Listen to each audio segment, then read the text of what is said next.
किनारे घूम रहे, चक्कर काट। अनायास उनकी निगाह एक नौका के ऊपर बैठे हुए लड़की पर पड़ी। एकदम चकित हुआ, पास गया, पूछा, देवी तुम कौन हो? उसने कहा, मैं मल्लाह की पुत्री हूं। क्या नाम है तुम्हारा? उसने कहा, बहुत सवाल करने के लिए तुम्हारा मन चाहता होगा, लेकिन मेरे पिता ने कहा है जिसको तुम नहीं जानती उसके सवालों का जवाब मत देना। मुझसे कुछ बहुत सवाल चाहते हो तो ये पास में झोपड़ी है और यहाँ मेरे पिता बैठे हुए हैं, तुम और सवाल उनसे करो। महाराजा शांतनु झोपड़ी में गए और मल्लाह जो झोपड़ी में बैठा हुआ था उसने देखा मुकुट का एक सूक्ष्म चिन्ह। राजे महाराजे जब गद्दी पर बैठते हैं तो पूर्ण मुकुट बांधते हैं पुरानी पद्धति के मुताबिक। जैसे आजकल राष्ट्रपति प्रधानमंत्री तो कुछ नहीं पहनते, लेकिन जो सेना अध्यक्ष होते हैं वो जब घर से निकलते हैं तो पूरी वर्दी पहनकर निकलते हैं। पुराने जमाने में भी जब घर से निकलता था तो एक खास किस्म का चिन्ह होता था जिससे व्यक्ति को ये पता लगे कि ये राजा है। वो चिन्ह को देखते ही मल्लाह खड़ा हुआ और सत्कार किया, आई स्वागतम। कैसे आगमन हुआ? शांतनु ने कहा, नौका पर बैठी हुई ये तुम्हारी पुत्री है? मेरी बेटी। मेरा नाम सम्राट शांतनु है। मल्लाह ने कहा, ये तो मैंने पहले ही देख लिया है, स्वागतम। मैं आपकी क्या सेवा कर सकता हूं? महाराजा शांतनु ने कहा, मैं सम्राट हूं, मैं चाहूं तो इसे अपनी ताकत से इसको राजमहलों में बुलाकर इससे विवाह कर सकता हूं, लेकिन मैं ऐसा नहीं करूंगा। ये तुम्हारी पुत्री है, तुम्हें हक है, और मैं तुमसे निवेदन करता हूं, प्रार्थना करता हूं कि तुम इसका विवाह मेरे साथ कर दो। शांतनु ने कहा, मैं तुमसे दोबारा प्रार्थना करता हूं, मेरे खाली भवन को तुम फिर से सरसब्ज कर दो। मल्लाह ने कहा, इससे बड़ी और खुशी की बात मेरे लिए क्या हो सकती है कि सम्राट शांतनु अपनी पत्नी के रूप में मेरी पुत्री को स्वीकार कर रहे हैं। क्षमा कीजिए, मैं आपकी बात मानने के लिए तैयार हूं, लेकिन मेरी एक शर्त है, आप उसे पूरी कर दीजिए। तुमने कहा, बोलो क्या चाहते हो? दौलत चाहते हो? कोई जमीन का टुकड़ा चाहते हो? कोई नगर चाहते हो? बोलो मुंह से, क्या चाहते हो? मल्लाह ने कहा, और कुछ नहीं चाहता, मेरी पुत्री से होने वाली संतान आपका उत्तराधिकार चाहती। बस ये मेरी ख्वाहिश है कि मेरी पुत्री से जो संतान हो वही आपके राज्य का उत्तराधिकारी। इतना कहते महाराजा शांतनु वापस चल गए। उत्तराधिकारी तो देवव्रत गंगा का बेटा पहले ही मौजूद है।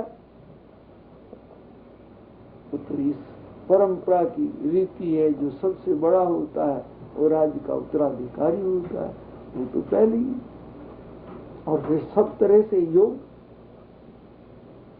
कोई जवाब नहीं दिया, मल्लाह से बोले ही नहीं, और लड़की की तरफ भी देखा नहीं दोबारा, और वापस लौट गए और जाकर के चारपाई पर लेट गए। बोलना बंद, खाने में रुचि नहीं, बाहर निकलने में रुचि नहीं। परिवार ने देखा क्या हो गया, वैद्य आए, सभी परीक्षण हुए, पूछते हैं महाराजा शांतनु से, आखिर आपको क्या क्या तकलीफ है? लेकिन महाराजा शांतनु कहते नहीं, कुछ नहीं, मैं ठीक हूं।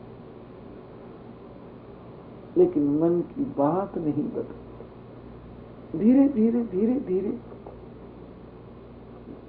देवव्रत ने कारण जानने के लिए पीछे लौटना शुरू हुआ। पता लगा कि ये कौन सी घड़ी से बीमार हुए हैं और उससे पहले कहां गए थे। पीछे की तरफ को लौट करके धीरे धीरे धीरे धीरे खोज करते करते करते वहीं पहुंच गए, मल्लाह के पास। देवव्रत, वजीर और खोज करने वाले पुलिस जासूसी विभाग के दस्ते वहां पहुंच गए। पूछा, उस समय पहले महाराजा शांतनु यहां आए थे? आए। तुम्हारा कोई सवाल जवाब हुआ उनसे? उसने कहा हुआ। महाराजा शांतनु मेरी पुत्री के साथ विवाह का प्रस्ताव कर रहे थे, और मैंने उन्हें कहा कि मैं तैयार हूं, मेरी एक ही शर्त है कि मेरी पुत्री से होने वाली संतान आपका अधिकार चाहते। अब देवव्रत की समझ में आ गया, वजीर की समझ में आ गया, जासूसी विभाग के अगुवाओं के दिमाग में आ गया, ओहो यही कारण है। यहां से वापस जाने के बाद जो महाराजा शांतनु की दशा हुई, जो उनकी हालत हुई, जो उन्हें बेचैनी ने घेरा, देवव्रत ने कहा उसका कारण मैं। महाराजा शांतनु मेरा अधिकार छीन करके इससे कोई वायदा करना नहीं चाहते थे।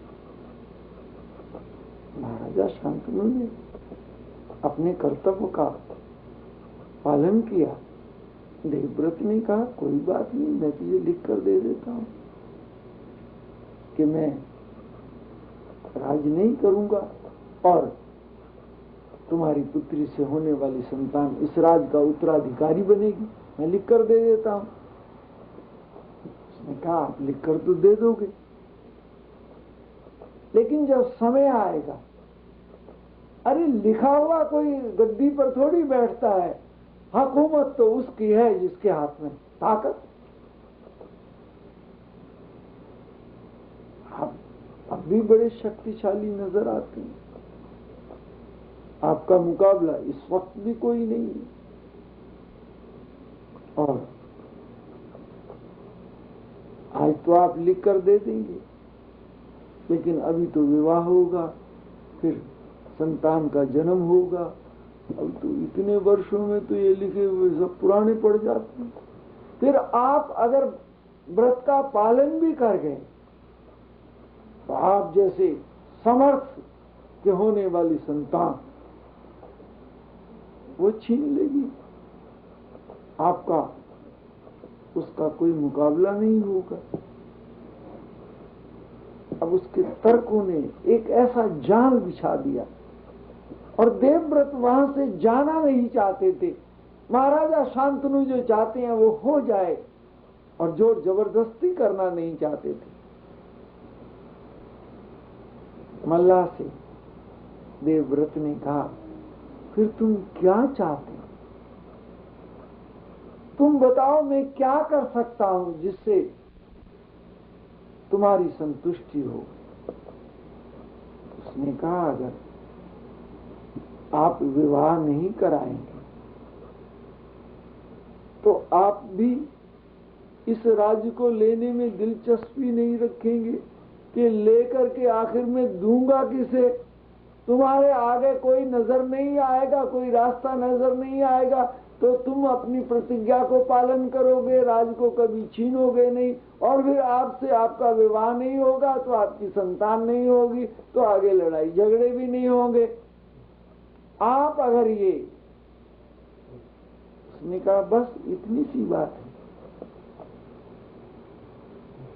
एक बार नेत्र बंद किया, सोचने की प्रक्रिया को अपने भीतर ले लिया और मन ही मन में गंगा माता को याद किया और मन ही मन अपने सवाल का जवाब चाहा कि माता, आज ये जो मल्लाह मांग रहा है, क्या मैं ये प्रतिज्ञा कर लूं और क्या मैं इस प्रतिज्ञा को निभा पाऊंगा आजीवन?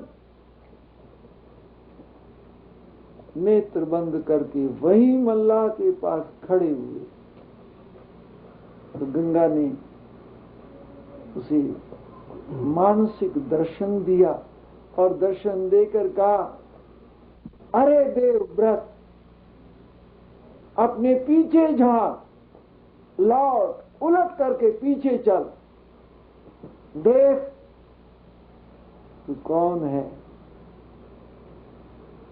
8 वसुओं में तू वसु है और तुमने ही प्रार्थना की थी कि मैं तुम्हें पृथ्वी पर जन्म दूं, लेकिन इस पृथ्वी पर जन्म लेने के बाद भी तुम इस माया के दलदल में ना फंसो। जैसे ही देवव्रत ने पीछे लौट करके गंगा की शक्ति से, ताकत से जैसे पीछे झांकना शुरू किया, तो उसे अपना पूर्व का अवलोकन प्राप्त हुआ, पिछला दर्शन हुआ और नेत्र खोले और कहा, लाओ जल। गंगा से जल लिया और जल दे करके आकाश के देवताओं को साक्षी करके उसने कहा, मैं आज प्रतिज्ञा करता हूं कि जब तक गंगा का जल इस पृथ्वी पर बहता है तब तक भी मैं अपनी प्रतिज्ञा का पालन करूंगा। आज से अखंड ब्रह्मचर्य व्रत का पालन करूंगा। और जब देवव्रत ने ये प्रतिज्ञा की, चारों तरफ से भीषम प्रतिज्ञा, भीषम प्रतिज्ञा, भीषम प्रतिज्ञा आवाज होने लगी। तब से इनका नाम पड़ गया भीषम। और फिर बाबा बन गए कौरव और पांडवों के, तो नाम पड़ गया भीषम पिता मैं। पिता मैं का अर्थ है पिता का पिता, भीषम पिता में, नाम पड़ा भीषम। मल्लाह को साथ लिया, सत्या को साथ लिया और पिताश्री के चरणों में पहुंचे। उसने कहा, इतनी सी बात के लिए आप इतने महीनों तक घुल घुल कर मरते रहे, इस छोटी सी बात के लिए, और अपनी सारी को। महाराजा शांतनु ने कहा, रे ये तूने क्या कर,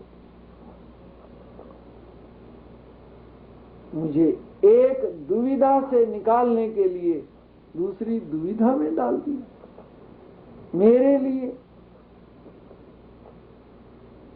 लेकिन भीष्म ने कहा, पिताजी अब कुछ ना सोचिए, जो आप चाहते थे मैं उसमें प्रसन्न हूं। मैंने अपना सर्वस्व आपको दे करके भी आपको पा लिया। जो बालक अपने पिता के लिए अपने जीवन को समर्पित कर देता है, सृष्टि में उससे बड़ा और कुछ भी नहीं। भगवान राम ने माता कौशल्या से यही कहा था कि जननी सुन जननी सोई सुत बड़ भागी। वो बेटा तो बड़ा भाग्यशाली है जो पितु मां लाए सुत लाए, जो अपने माता पिता के लिए अपने जीवन को अर्पित कर देता है। सुन जननी सोई सुत बड़ भागी, वो तो बहुत बड़ा भाग्यशाली है। सृष्टि में ऐसे फूल कभी कभी खिला करते हैं। देवव्रत ने कहा, आप चिंता क्यों करते, छोड़िए, ये सृष्टि में जो हुआ है वो ईश्वर इच्छा से हुआ है। महाराजा शांतनु ने सत्या से विवाह कराया। हमारा महाभारत का इतिहास यहाँ से शुरू होता है। आदमी की जिंदगी में ये हलचल कहीं पूरी नहीं होती। ये सब कुछ करके भी सत्या भी सुखी नहीं हुई, मल्लाह भी सुखी नहीं हुआ, शांतनु भी सुखी नहीं हुई, क्योंकि इन रद्दो बदल से आदमी सुख चाहता है। इन रद्दो बदल से, इस चेंज से, इस परिवर्तन से आदमी का निशाना भी यही होता है कि ये मिल जाए तो बस मैं सुखी हो जाऊंगा, ये मिल जाए तो बस मैं सुखी हो जाऊंगा। नहीं मिला तो दुखी रहता ही है, लेकिन अगर मिल भी जाए तो भी सुखी नहीं होता। सुखी तो जब आदमी अपने आप को हरी इच्छा में संतुष्ट कर लेता, जो मिल रहा है उसमें संतुष्ट हो जाता। इसलिए कहावत है, गोधन गज धन बाज धन और रतन धन खान, जब आए संतोष धन सब धन धूलि समान।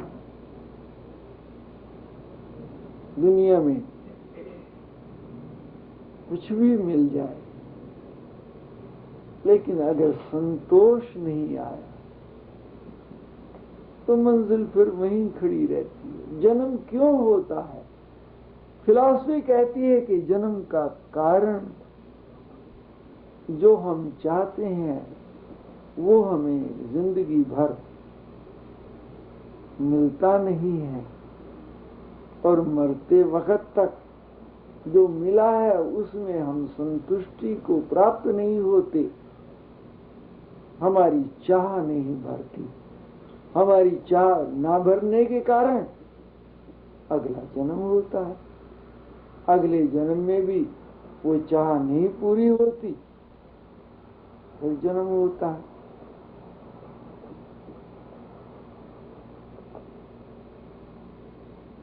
एक राजा को वरदान मिला कि तुम इस मंत्र को पढ़ो और तुम्हारे सामने समुद्र एक तरफ से तुम्हें दौलत देगा। क्योंकि हमारी फिलॉसफी कहती है कि जितनी भी दौलत है वो सब समुद्र में रहती है। इसलिए समुद्र का एक नाम है रत्नाकर। समुद्र को रत्नाकर कहते हैं कि सारी दौलत समुद्र में। सोने की लंका भी समुद्र में, और भगवान कृष्ण की सोने की द्वारिका भी समुद्र में। सब चीजें सिमट कर समुद्र में चली जाती हैं और फिर सब चीजें समुद्र में से प्रकट होती। लेकिन आदमी की चाह मरते दम तक ख्वाहिश बनी रहती। मरते दम तक भी अगर वो होश हवास कायम रहते हैं तो बेटे पूछते हैं, पिताजी कोई मन में चाह हो तो बता दो।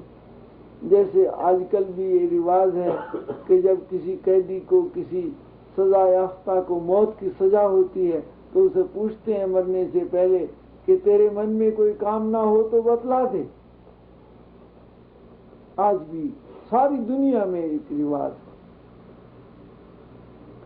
जब मरता है तो उसके पुत्र और वारिस से कहते हैं, कोई आपके मन में कुछ कामना हो तो बता दो, आप क्या चाहते हो, जो आप चाहते हो। बस ये जो वो चाहते हैं इसी में ही श्वास निकल जाते हैं। चाह जो की त्यों बनी रहती है। फिलॉसफी कहती है जन्म और किसी चीज का नहीं होता, आदमी की जो अधूरी चाह है ये वही जन्म का कारण है।